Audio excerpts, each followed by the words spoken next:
Tips cara belajar efektif, efisien, dan menyenangkan. Belajar yang baik merupakan sebuah keinginan besar bagi setiap orang agar dapat mempelajari sesuatu dengan baik, sehingga akan mudah diingat belajar itu adalah kebutuhan.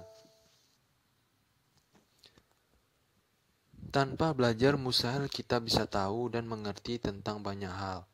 Belajar dimulai saat kita masih dalam kandungan dan sampai akhir kita menutup mata. Tetapi, jika kita lihat pada zaman sekarang ini, sepertinya anak-anak itu susah sekali apabila disuruh belajar. Lalu kita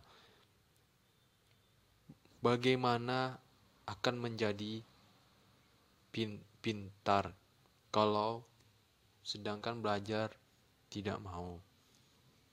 Perkembangan anak zaman sekarang bila dibandingkan sama zaman dulu sangatlah berbeda.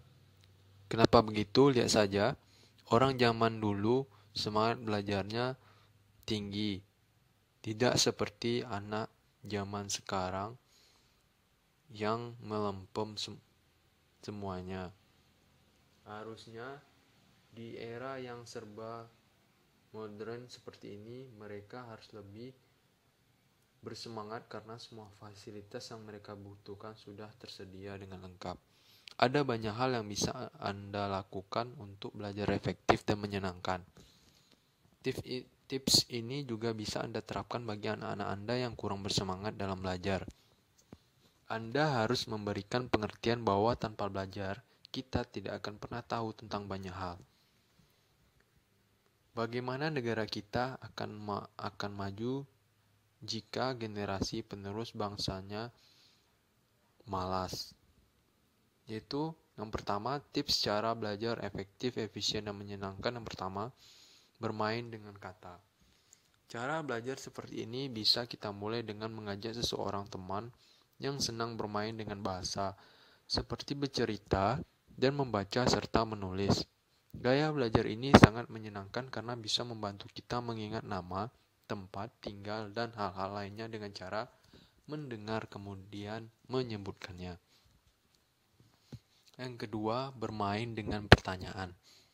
Bagi sebagian orang, belajar makin efektif dan bermanfaat bila itu dilakukan dengan cara bermain dengan pertanyaan. Misalnya kita memancing keinginan tahuan dengan berbagai pertanyaan. Setiap kali muncul jawaban, kejar dengan pertanyaan hingga didapatkan hasil yang paling akhir atau kesimpulan. Yang ketiga, bermain dengan gambar. Jika Anda orang yang lebih suka belajar dengan membuat gambar, merancang, melihat gambar, slide, video, atau film, Anda bisa memiliki kepekaan tertentu dalam menangkap gambar atau warna, peka dalam membuat perubahan, merangkai, dan membaca kartu. Keempat, bermain dengan musik. Letak irama nyanyian dan memainkan salah satu instrumen musik atau selalu mendengarkan musik.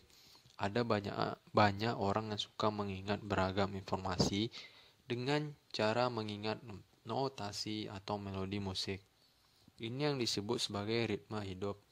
Mereka berusaha mendapatkan informasi terbaru mengenai beragam hal dengan cara mengingat musik atau notasinya yang kemudian bisa membuatnya mencari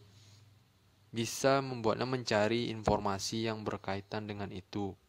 Misalnya mendengarkan musik jazz, lalu tergelitik untuk mengetahui bagaimana lagu itu dibuat, siapa yang membuat, di mana, dan pada saat seperti apa lagu itu muncul.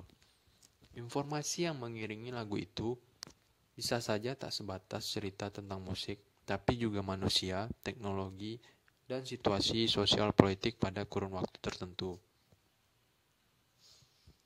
Yang kelima, bermain dengan bergerak. Gerak manusia menyentuh sambil berbicara dan menggunakan tubuh untuk mengekspresikan gagasan adalah salah satu cara belajar yang menyenangkan.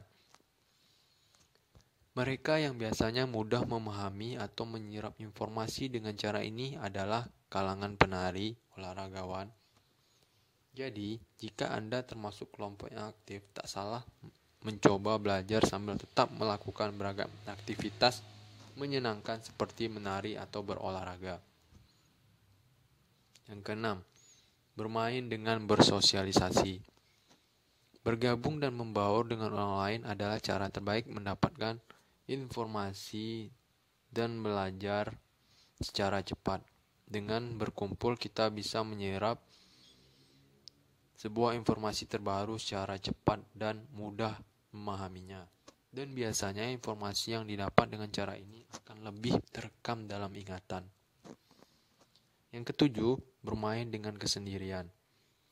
Ada sebagian orang yang gemar melakukan segala sesuatunya termasuk belajar dengan menyepi. Untuk mereka yang seperti ini, biasanya suka tempat yang tenang dan ruang yang terjaga privasinya. Jika Anda termasuk yang seperti ini, maka memiliki kamar pribadi akan sangat membantu Anda bisa belajar secara mandiri. Sekian dari tips cara belajar efektif, efisien, dan menyenangkan.